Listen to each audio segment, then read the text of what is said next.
What's up everyone, Andrew Bain here, and on this video we are going to take a look at the Ibanez FTM33.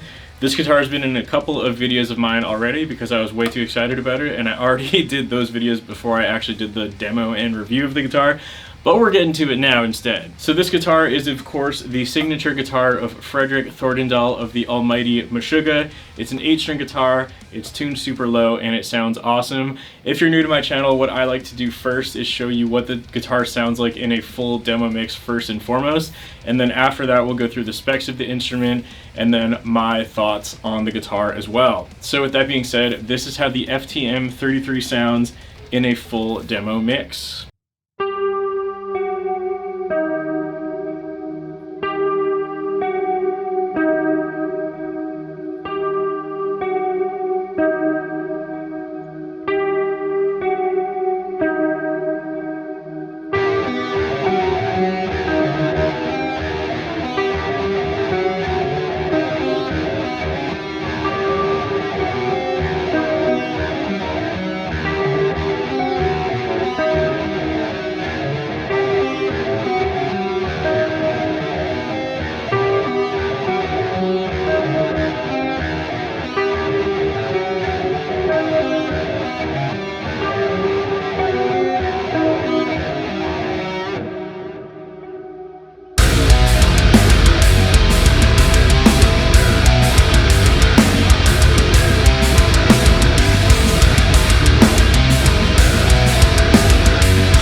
Okay, so now that you've heard how this guitar sounds in a full demo mix, we're going to talk about the specs before we move on to my thoughts.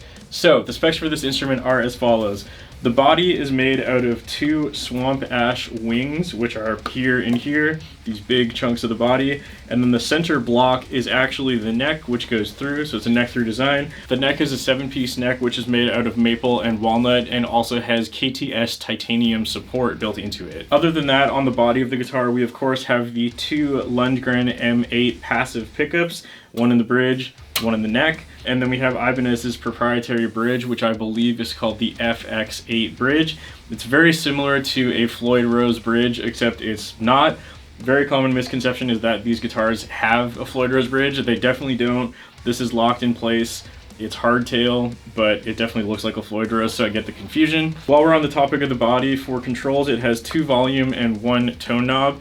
It also has a 3-way toggle selector for switching pickups, and then this big mirror pickguard, which looks absolutely ridiculous. You can probably see the camera in there. There you go. And then the output jack is mounted on the bottom of the guitar like so, if my camera will focus. There we go. As for the neck of the guitar, this is a 27-inch scale length guitar. A lot of people seem to think that this is a long scale guitar at 30 inches. That is not the case. This one is 27 inches. Their other model, the M80M, is 29 or 30 inches, so I guess that's where that confusion is. But this is definitely 27 inches, which is the standard for 8-string guitars for pretty much all of Ibanez's models, except for their other model, so there you go. It has a locking nut at the top. Standard Ibanez tuners. They're not locking tuners, they're just the normal tuners you would get on any other Ibanez. This guitar also has luminescent side dots. Apparently they're not actually luminlay, but same idea. And this guitar in particular has a Jekkoh fretboard.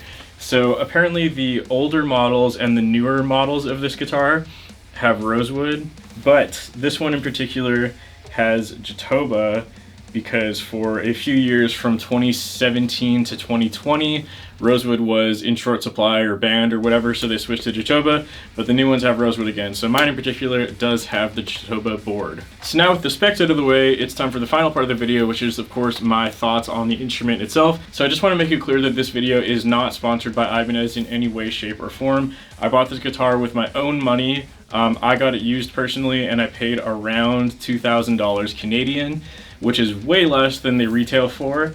Believe it or not, these guitars actually retail for around $3,600 in Canada, which in my opinion is way too much money for this guitar, which is why I did not buy this in the past, and I've been kind of waiting around for one to pop up used. Although I've wanted this guitar since they were announced in 2017, I've restrained myself and waited for a good deal to pop up, and this was pretty much as good of a deal as I could have asked for, so I pulled the trigger. With that being said, I am going to say this right away. I do not think that this guitar should be $3,600. That is way too much money for a guitar of this quality. With that being said, the guitar is good quality. I like everything about it, but $3,600 is way too much money. That's like custom guitar range for a made in Indonesia Ibanez. In my opinion, that is pretty ridiculous. Again, that's not to say that I don't like this guitar. I actually really like this guitar. Otherwise, I wouldn't have spent so much money on it as is. The only things that I don't particularly like about this guitar are the bridge.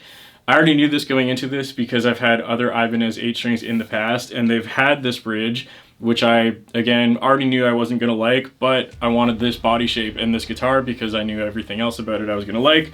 But yeah, the bridge is whatever. I don't really like it. It's like having all the inconveniences of a Floyd Rose without actually being able to use it like a Floyd Rose.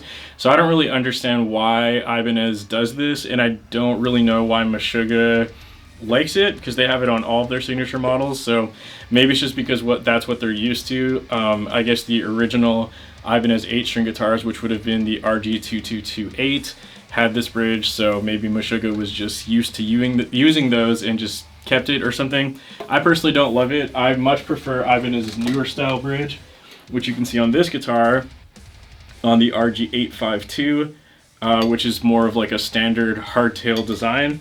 I personally think that that feels and operates much better paired with locking tuners, but I digress. So that's really my only main gripe with the guitar. The Lundgren pickups sound absolutely amazing, and of course the most important feature and the thing that most people are going to like is the body shape. As I'm sure anyone who's watching this channel is aware, almost every 8-string guitar is always a super strat shape, and I've always been a massive fan of any company that does an 8-string in an unconventional body shape. And this would have to be up there with one of the best looking 8-strings of all time in my opinion, which again is why I wanted it. It's kind of like a Firebird mixed with an Iceman or something like that. They technically call it the Stone Man, so it's its own thing. I'm sure that that adds to part of the reason why this guitar is so expensive, because this is, as to my knowledge, the only guitar that has this body shape that Ibanez makes. So I guess they made a custom body shape just for this model, which is probably why it costs so much money. So I guess you can bear that in mind. Another weird thing about this guitar is that it only has 22 frets instead of the standard 24. Personally, this doesn't bother me at all because I don't even play leads as it is, so I'm never going to be up here regardless.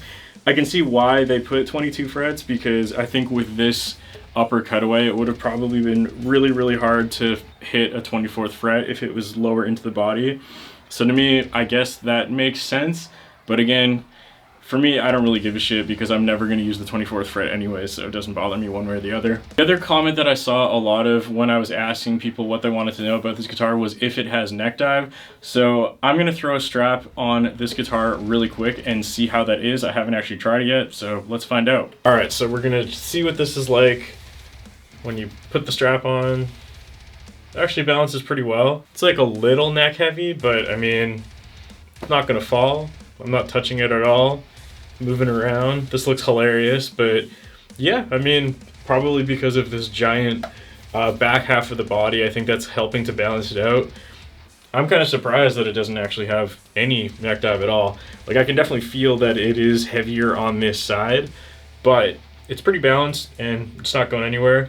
Someone else asked if it was like a backbreaker, like it was really heavy. I personally don't think so, but I'm also used to playing Evertune guitars like this one, and the Evertune adds a ton of weight to the guitar. So I'm used to playing heavier guitars live anyways, so this personally wouldn't bother me at all. Okay, so that's gonna do it for this video. Thank you all for watching. Hopefully this was informative. I know there aren't too many videos about this guitar floating around there on the internet. It's kind of a niche guitar, not that many people have it, I guess. I'm not really sure.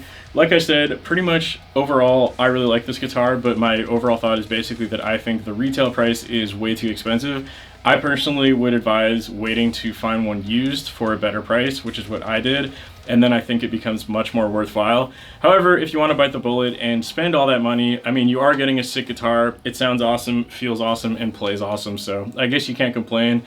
I just personally think it's a little crazy to spend almost $4,000 Canadian on something that's not custom, but that's just me. So again, thank you all for watching this video. Hopefully it was informative and you enjoyed it. If you did, please subscribe to my channel, drop a comment, all that good stuff. Also want to give a big thank you to all my Patreon members whose names are on the screen at this point in time. If you're interested in audio downloads, guitar tabs, stems, or a shout out on the screen, you can find out more about all of that over on my Patreon page, so definitely go check it out. Once again, thank you all for watching. I look forward to reading your comments, and I'll see you next time.